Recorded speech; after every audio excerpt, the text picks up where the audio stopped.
The new version of Orders in ProLine has some significant enhancements. Orders now have a live preview, just like invoices, and generate PDFs which can be sent and downloaded. The vendor in the order can now either be a contact or a user, allowing you to send orders to users within your ProLine account.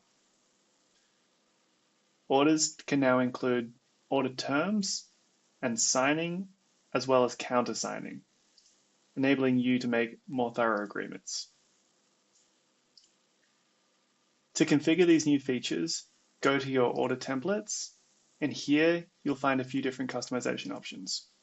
In the order details, there's now an option to merge quote pages into one, meaning even if you have a number of different options and upgrades that a user signs off on, it will create one compiled list of all the items.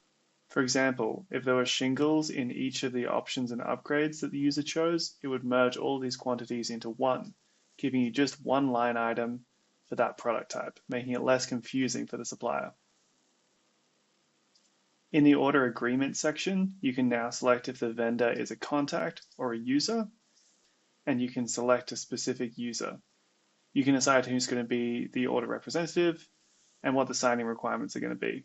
There's a signed stage action. So if you want the project to move into a different stage once your order is signed, you can configure that here. You can now add default text message and email configurations, as well as deciding if you want the PDF to be attached to that email or not. Now when you're editing an order, you'll see some additional settings on here where you can customize exactly which vendor this is going to for this specific order, what the signing requirements are going to be, and the order terms. All of these settings are now gated by permissions. In your Manage Teams section, you'll now see some new options when you go to create a permission profile. There's now an Order Access tab where you can edit the vendor, signatory, signing requirements, and order terms.